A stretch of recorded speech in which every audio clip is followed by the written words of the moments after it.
A partir da década de 50, 60, a maconha começa lentamente a voltar a ter a consideração do mundo científico. Nos anos 60, se descobriu um dos princípios ativos, o principal princípio ativo presente na maconha, que é o THC, tetraidrocannabinol. Isolado, o princípio ativo. Purificaram esse composto e verificaram que a administração desse composto produzia efeitos mentais nas pessoas muito semelhantes ao consumo da maconha como um todo. In the late 1980s, it was discovered that within our brain we have a receptor for the cannabis molecule. Nos neurônios, né, nas células que fazem o cérebro funcionar, as unidades, né, do cérebro, existem receptores que são como se fosse a chave da ignição, nos quais esses componentes da maconha, sobretudo o THC, se liga especificamente. Aí ficou muito esquisito, né? Como é que o nosso cérebro tem algo para receber o princípio ativo da maconha? Bom, a pergunta fez, mas será que nós não temos uma maconha interna? E descobriu-se uma maconha interna. O cérebro de todos nós, a mim, o meu cérebro, o seu... O cérebro de qualquer pessoa é cheio de substâncias canabinoides. They're known as the endocannabinoids. O primeiro endocannabinoide, aliás, tem um nome interessante. Batizaram essa substância como anandamida. Anandamida vem do sânscrito ananda, que é êxtase. Então, uma amida, que é uma substância química, que produz êxtase. Esse foi o nome escolhido pelos pesquisadores. Depois eles descobriram uma segunda molécula e hoje a gente sabe que é esse receptor que é capaz de se ligar ao canabinoide, ele realiza uma quantidade muito grande de funções no cérebro, naturalmente. E com isso descobriu-se um sistema no nosso cérebro, chamado sistema canabinoide. É um sistema que ele é capaz de interferir com vários outros sistemas. Receptores para anandamida existem no nosso cérebro em número maior do que os receptores de vários neurotransmissores somados. Então, existindo um número tão enorme de receptores para receber essa anandamida, isso é sinal que esse sistema do cérebro nosso deve ter uma importância grande.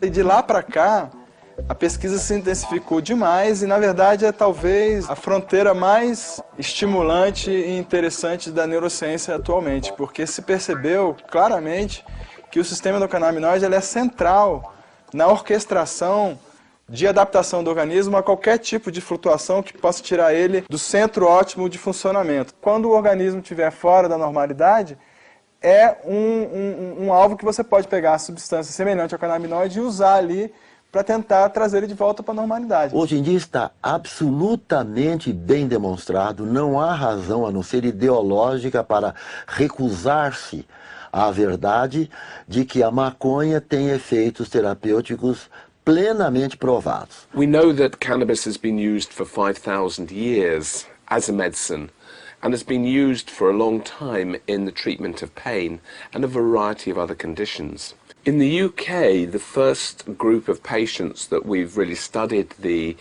effects of medicinal cannabis on have been patients with multiple sclerosis. O médico ele tem que avaliar o risco e o benefício.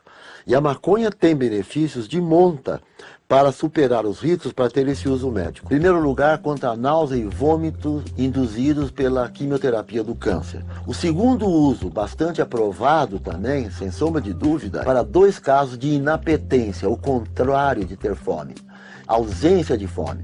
É o caso da fase final da AIDS e é o caso também que ocorre no doente com câncer no seu estadio final. Eles não têm apetite, nos 2 casos. Se eles fumarem maconha ou se eles receberem produtos à base de maconha, o apetite volta e melhora muito a qualidade de vida dessas pessoas. Em 2002, eu percebi algo estranho no meu corpo. Aqui nessa região do pescoço, começou a surgir um carocinho, parecia insignificante, mas de forma muito rápida, assim, em questão de 2 meses já era uma coisa saliente, bem relevante. Eu cheguei num médico, um cirurgião de cabeça e pescoço, e ele falou: Alexandre, isso é muito grave, tu vai ter que fazer uma cirurgia urgente. Tiraram uma parte desse material, desse nódulo, para análise, para ver que tipo de problema seria. E foi quando o médico deu a triste informação de que aquilo era um tumor maligno. Esse foi o médico que fez a minha cirurgia, que solicitou encaminhar Alexandre Tomás, 33 anos, portador de neoplasma maligno, provável linfoma. Eu, na verdade, eu não tinha plano de saúde, fui para a fila do SUS lá, consegui uma medicação, tal, uma coisa assim, e comecei propriamente dito, o tratamento de quimioterapia. Essa aqui, acho que é a que mais choca. O paciente encontra-se em acompanhamento quimioterápico e radioterapia, pelo CID-C 859. Diante dessa notícia, eu senti que meu mundo tinha caído, assim, eu me senti fraco e tu já começa a contabilizar quanto tempo de vida tu pode ter. Foi prescrito 8 sessões, com intervalos de 20 dias, só que na sexta meu organismo já não aguentava mais.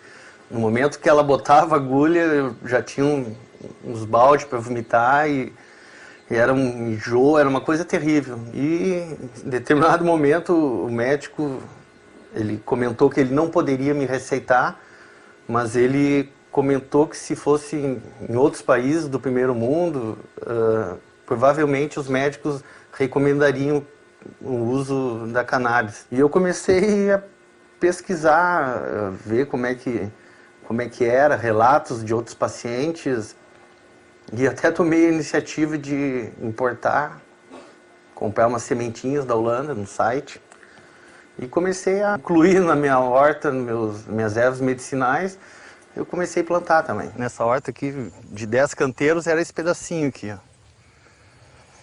Nesse pedacinho aqui eu tinha, então, em torno de 10 pés, mais ou menos, que como o nosso clima aqui no sul, ela é uma colheita por ano, então, no verão eu tinha que cultivar aquilo que eu ia precisar para o ano todo. O enjoo da quimioterapia era tão forte que realmente tu ficava, naquela semana tu ficava para baixo. Eu acabei até indo procurar tratamento psiquiátrico. Nesse tratamento psiquiátrico, o médico me dava Tanquinal e no fim eu comecei a ficar pior ainda. E eu acabei trocando, em vez de comprar esses remédios de laboratório, foi na mesma época que eu comecei a colher as primeiras flores da cannabis e automaticamente foi substituir. Troquei o químico pelo natural. Aí quando eu comecei a radioterapia, então foram ao todo 25 sessões, eles fizeram uma máscara de chumbo e davam radiação só nessa região onde tinha esse tumor. Além de perder o gosto de se alimentar, de sentir o sabor dos alimentos, tu perde totalmente o apetite, tu fica desinteressado em comer. Tu sabe que aquilo virou uma obrigação, porque tu não sente gosto. Então, nesse período, a cannabis sempre me acompanhou, me ajudou bastante. Causou um bem-estar, me deu até uma sensação de prolongamento de vida que eu acabei incorporando. Assim como eu tenho outros chás que eu tomo, melissa, erva cidreira, eu também tinha cannabis.